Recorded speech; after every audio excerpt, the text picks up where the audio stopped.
Do you believe in heaven above? Do you believe in love? Do you remember real life? Well, guess what, kids? This is David Sterry of Real Life, the interview, in about 20 minutes after the hour.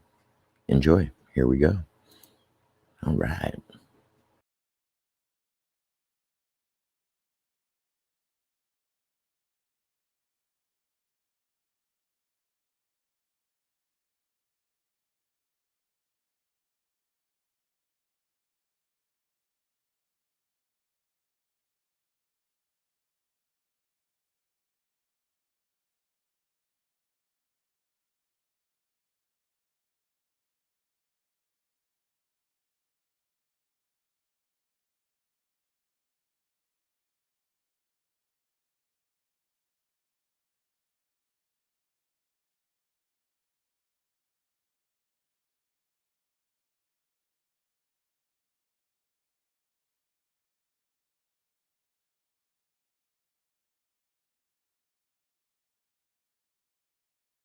This is the Groove Zone.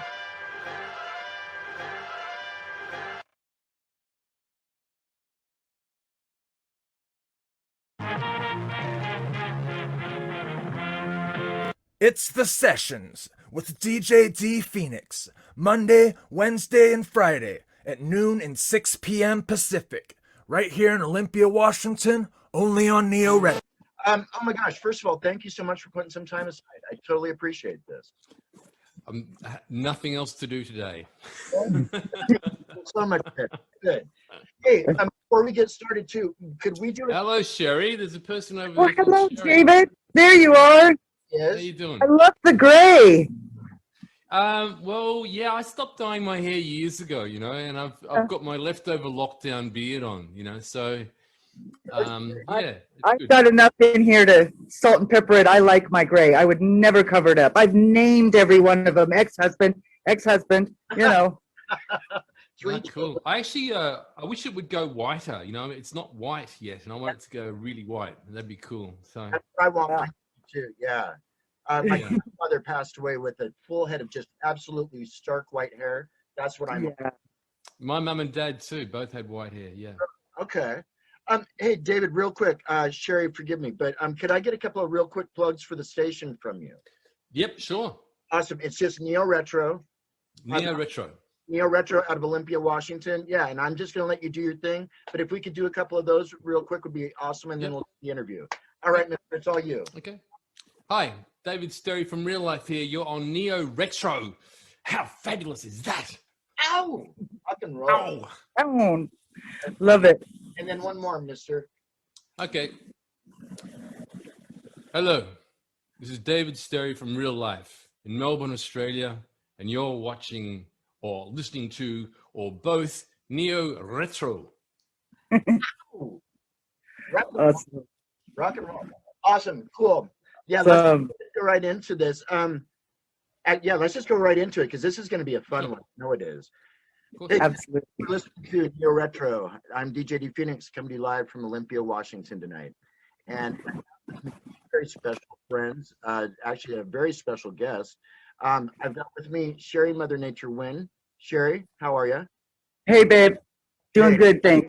Good. And we are here with a very special guest. We're hanging out with David Sterry of Real Life, and David is down in Melbourne, if I'm correct. Yes, that is Melbourne, Australia, not Melbourne, Florida. David, hello. Yes, hello. Oh my gosh. Thank you so much for hanging out with us for a little while today. You're welcome. Awesome. So I'm kind of fan geeking out here, you have to know. go for it. You've been Such saying a thrill. have this. Talk away, girl. You have some. I know you've got questions or something for him. I do. I have a couple of questions. I was listening to Sirens, and beautiful. yeah, it's cool. What made you want to make a 16-minute song? Did you just have that? Because it seems like two songs. There's sort of two answers. The first one is laziness, that I didn't have to write beginnings, choruses, middle eights, and ends for like 5 songs on an album. And the other part of that is that I grew up on some albums like Pink Floyd, Dark Side of the Moon, and Metal, David Bowie's Low, a lot of albums that had like one side that was a whole piece, a concept piece. And I Right. thought, well, I've got nothing to lose. There's never going to be another Send Me an Angel. We're not going to get played on radio. What do I feel like doing? And it was writing this, it's loosely a concept thing about the myth of the sirens. So I thought that would be an easy thing to do. But then I thought, oh my God, yeah, I've got the siren song, which I love the song itself, the sirens. But then I have to make the sirens sing. I thought, oh no. But anyway, I managed to get the sirens singing, and then of course the person of the narrative, starts drowning and doesn't quite realize it. So there's a hole in my soul where the rain gets in, and I thought, well, how am I going to get out of this bit?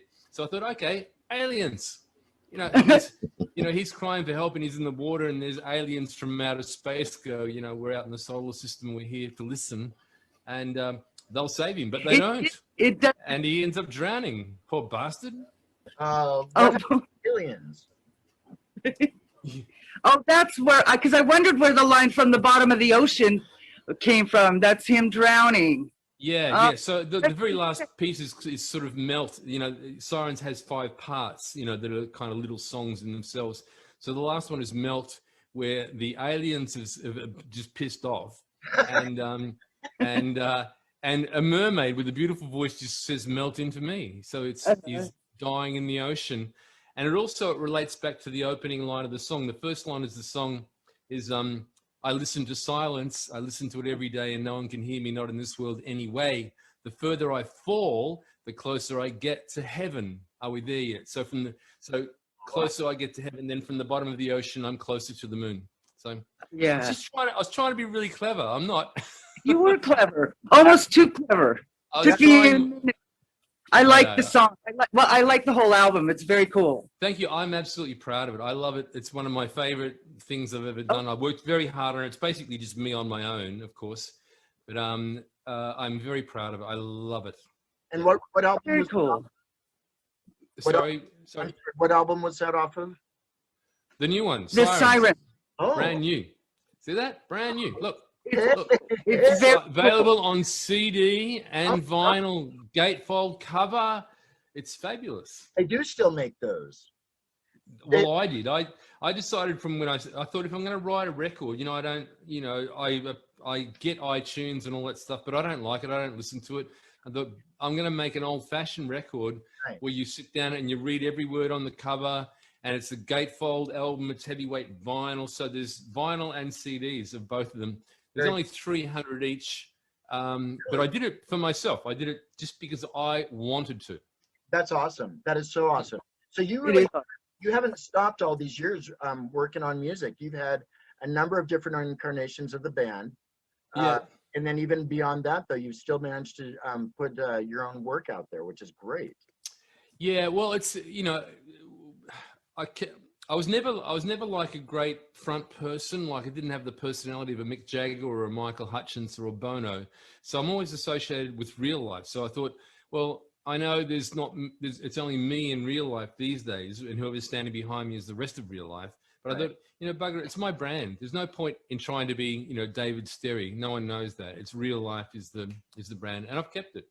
And I think it's great, because I know that some artists, as they move on in their careers, especially further down the road, they will either try and totally move away from the original concept or the original band, and totally lose their original fan base, except for the diehards, or they'll hang on to that. And I think that, well, like Sherry, I don't know if you were with us, but out at the Evergreen Ballroom, saw Les McAllen's Bay City Rollers.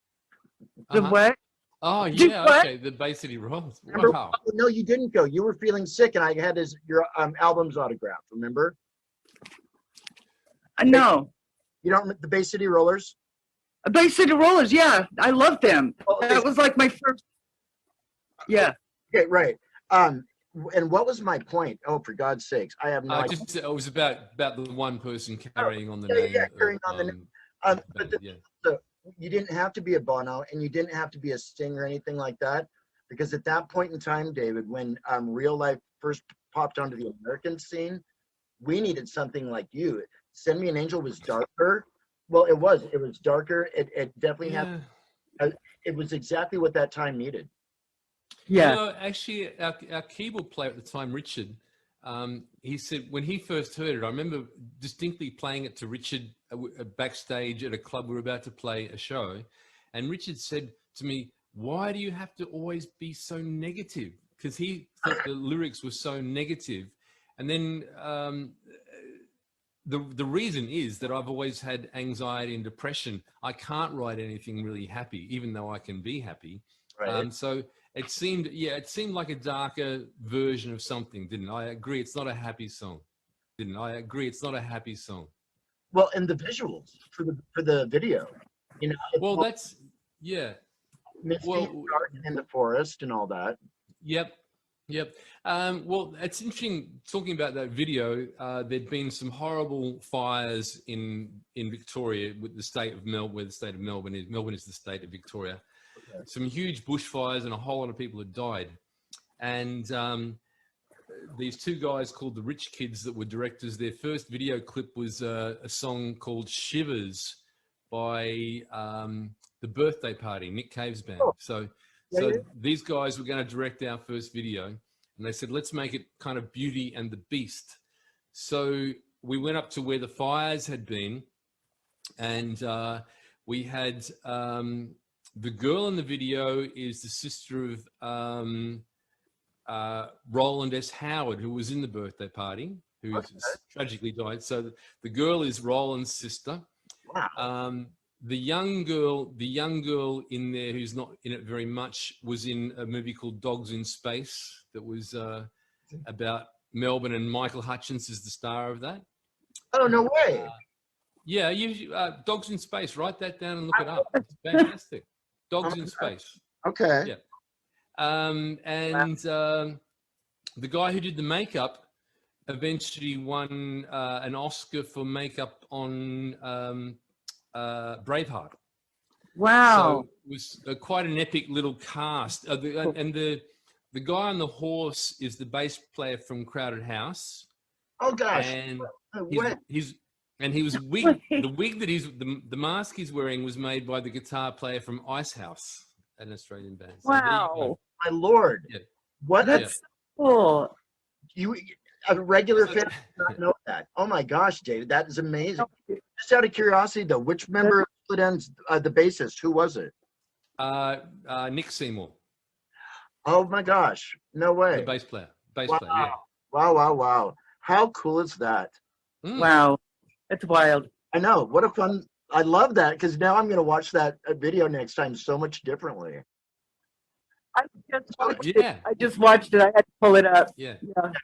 And then and right next to it was Catch Me I'm Falling, and I just couldn't help but think, God, do you, David, go back and go, what was I thinking, like with the fashion stuff like that? Because I know we loved it, but no, we had stylists, you know, which and for the Angel video, we felt really good because we didn't look Australian. Australian bands had jeans and t-shirts on, and that was it. You didn't dress up like a girl, like we were dressing up in Send Me an Angel. And we had a stylist for Catch Me I'm Falling as well. And they decided we're going to do this kind of white clip. It was going to be all white. And I wasn't very happy with the way I looked in that clip. That's for sure. I love it. I'm not happy. The first clip I was happy with me looking the way I looked was Kiss the Ground off the and Babies the Babies video, because I directed that. That song. And I had my best haircut. I had my root perm, and I had my tattoo showing as well, which was very new back then. I wasn't so saggy and old. We all got saggy and old, didn't we? Oh my gosh. But seriously, David, that far into it, and that was the first time that you really liked the way that you kind of came across on video? You know, the funny thing is that I love playing. You know, before we had a sing, we'd played for like 2 years or something, playing all the clubs in Melbourne. We were opening for all the big Australian bands like Midnight Oil and In Excess and The Church and Ice House. And finally we had a single. We had to go on the main television show like American Bandstand. And I went, oh shit, I hate this. So, You know, I just hated being in front of the camera. And I mean, even the Send Me an Angel video, Richard, the keyboard player, you know, he knew I was just struggling, you know, looking into a camera. And he said, you know, for Christ's sake, David, just try to enjoy it. You know, so, and I've never been able to do that, you know. I just can't, you know. Even when I was directing, I directed the babies video, and I thought, oh, you know, I've got my best haircut here. I must look cool. And they're like, yuck. Oh my gosh, that is that is way wild to me. That is so wild.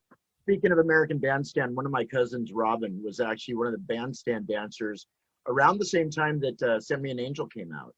I think that might have been one of her last years on the show. And she loved it because they got a chance to meet a number of artists while she was on there. But oh yeah, I think I probably did the same thing. Growing up as a teenager, you know, I watched the music shows on the weekend or whatever nights of the week they were on. And I remember when Send Me an Angel came out, I want to say it was on Hot Tracks. Played on all the time. And I loved it, looked forward to it. And just years later, and it's still like one of the most indelible classic wave tracks of all time. Yeah, thank you. You know, for me, being on American Bandstand, you know, we had those shows in Australia. We had American Bandstand and what's the other one? Solid Gold as well. We had those shows in Australia. So, and also when I was 14 years old, I had a transistor radio that I used to walk around on a Sunday night with the transistor radio in my ear. And they had a guy called Casey Kasem's American Top 40. Oh, yeah. And so I used to listen to that when I was 14 years old. And then all of a sudden one day, you know, American Top 40, and it's Casey Kasem announcing a band from Australia called Real Life. And I was like, whoa.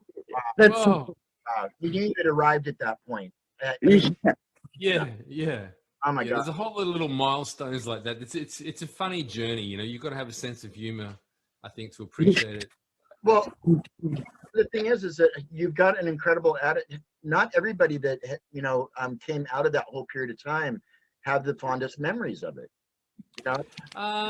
Well, look, I've got a lot of bad memories. I think there was we had like more bad luck than good luck, and Really? there's a lot of financial hardship with fighting record companies, fighting managers. Our manager went to jail. Our record company went to jail. Australian ones, anyway. So yeah, I've got a lot of bad memories. But just, you know, in the last few years, and I'm getting really old. I'm 67 in May, and I toured America in 2019 with the Lost 80s live tour, and I was on there with the Seagulls and Wang Chung and the Tubes and a whole lot of people. And you know, I had a ball, and I get to walk out on a stage in a foreign land full of foreigners like America, and I'll get to walk out on a stage at the Greek Theater in Hollywood, and Nice. people go ape shit. You know, it's like I'm always looking around to go, who's standing behind me? They're cheering. What's going on? Who's here? Not me. So. This is the Groove Zone.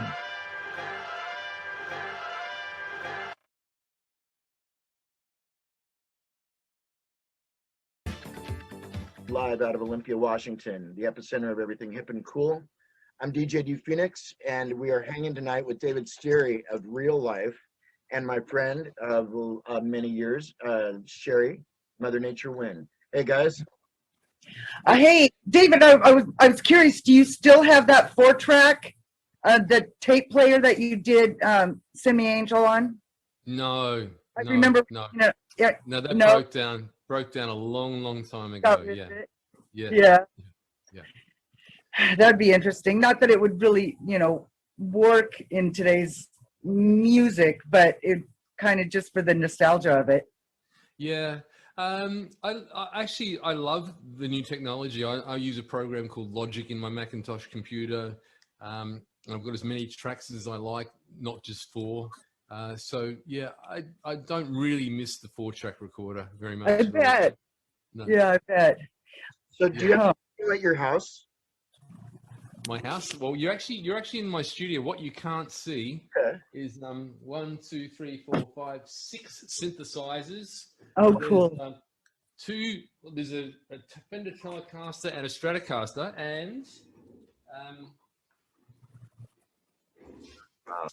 that's the good old black Stratocaster from Babies and Kiss the Ground and Send Me an Angel. That's the old guitar. Cool. So, Wow. which badly needs a clean and a setup. Oh my So- gosh. Oh, that's awesome. How awesome is that? Wow. Yeah. Going back actually to the first album, Heartland. I've got to say that the song Heartland has been one of my anthems since the day you guys released it. Oh, thank you. Oh You my know, this time last year, I was lucky enough to be in Germany for a quick tour. We had 4 headline shows in clubs. We played Cologne, Frankfurt, Berlin, and Hamburg. Nice. And we put Heartland in the set, and it's not exactly an easy song to sing. You know, it's like it's in its original key, and it's got long notes, and it's very emotional. And I was so glad I did it. So I got to play that this time last year. I got to sing Heartland for the first time since about 1985. So Wow. Hey. I was very happy about that. Yeah. Wow. Oh my Very God. cool. Very cool. Just out of curiosity, and it's not a question I've ever really asked any of the artists, but what determines your playlist or your set list? Basically, a lot of it is wanting to please people. You know, I mean, there's no way I would ever leave out any of the hit songs. And then there's when you've got real fans, you also know that they're fans of songs that weren't singles and weren't hits as well. You know, you just mentioned Heartland. There's a song called Burning Blue that I love more than anything else, and I've been always playing Burning Blue and Open Hearted. So playing the last time we played was Germany this time last year, and we snuck in 2 songs from the new album. And I remember it being, you know, I just wanted to play whatever they wanted. We're so grateful that people came to see us. So you want to please them, you want to make them. They've dressed up, they've paid money, they've come out. It was winter in Germany. They've come out to see you. We've traveled halfway across the world. We want to have a good time together. We want to feel like we're all together. So I want to play whatever they want to hear if I can, and also slip a couple of new songs in. So from the new album we played, and Sherry will know this one, we played a song called My Beautiful Monster.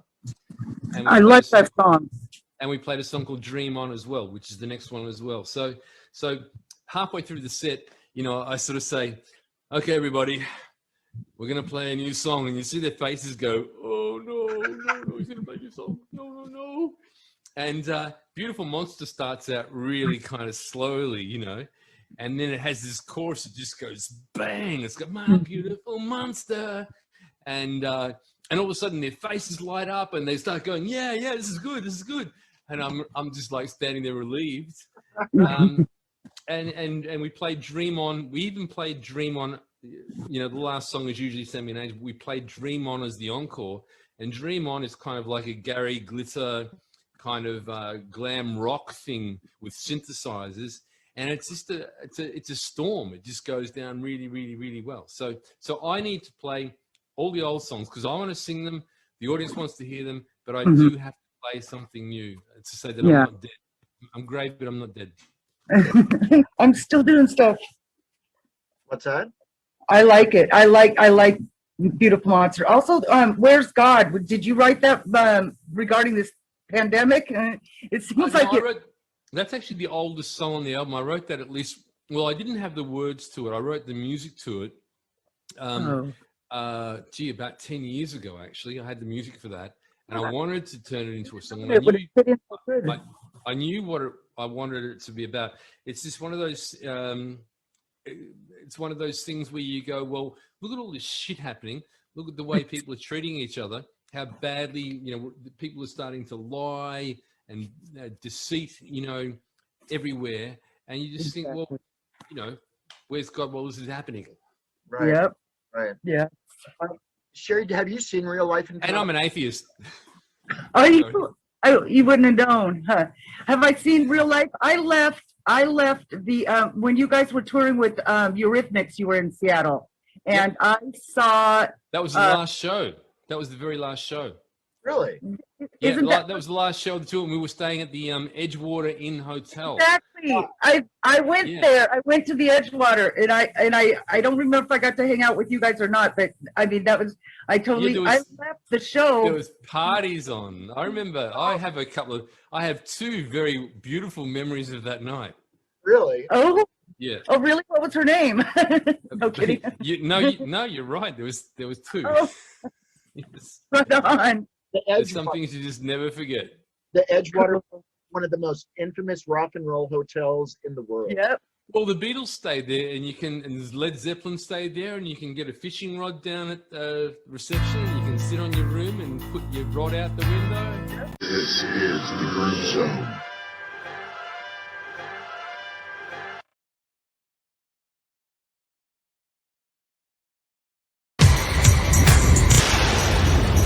Sign of the times that this song "Send Me an Angel." I mean, it's one of those songs that you can just go back to that point in your life. You know, it just takes me Yeah. back there. It's such a fabulous. It's amazing to have such a thing. You know that I was never very good academically. I failed everything in school. My teachers advised me to leave because I had no future.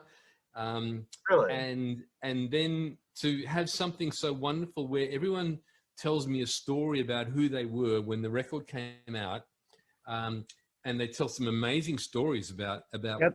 relating to the song, and then to sort of walk out on stage, and you know, I'm a kind of a shy guy, but walk out, you know, got my guitar plugged in, and you just walk out and people just cheer for a start, just to see me, which is so beautiful.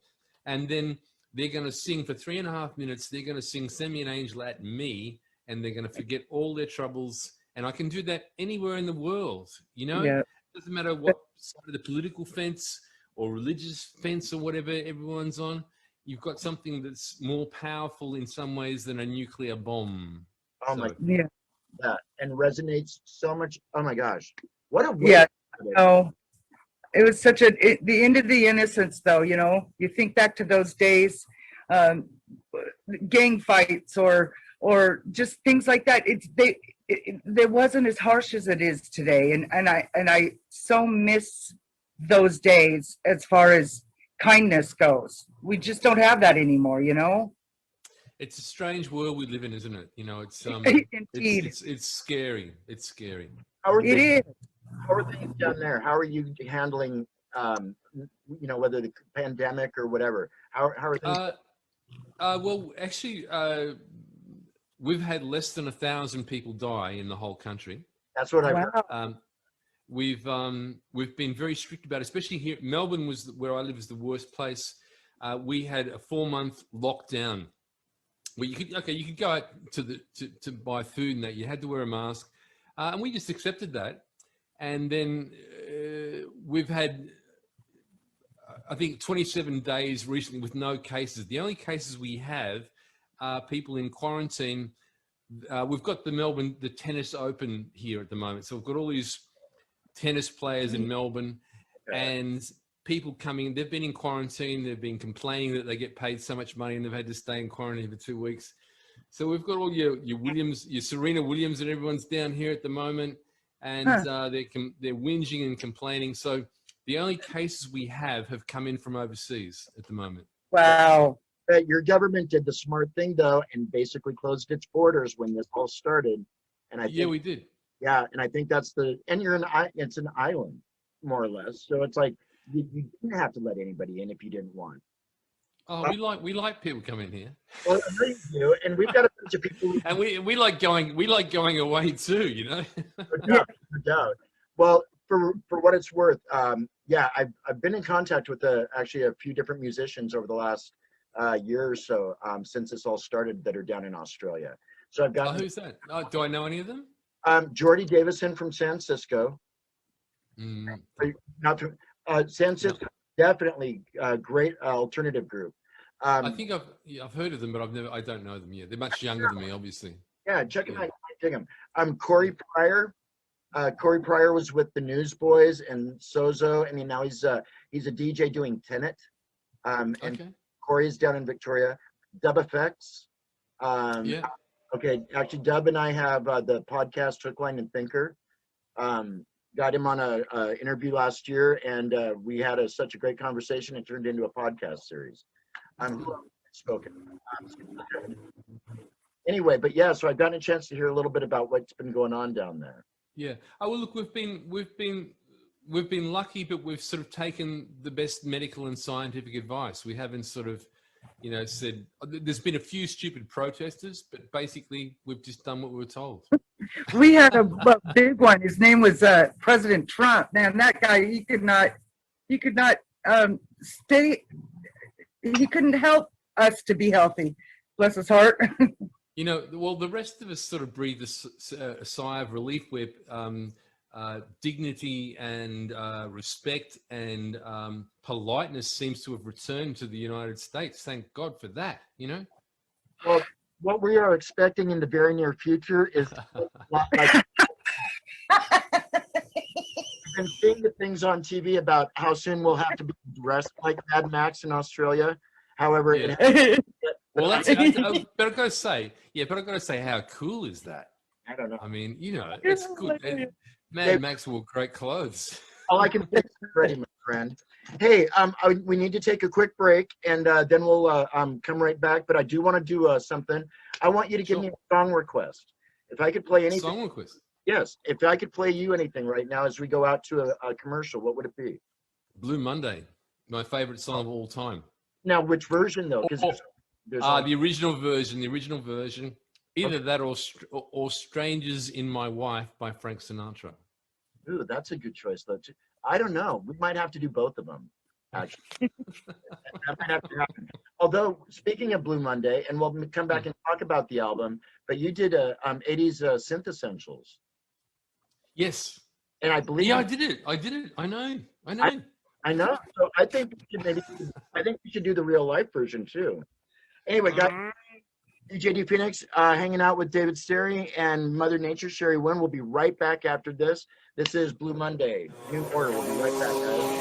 All right. This is the Groove Zone.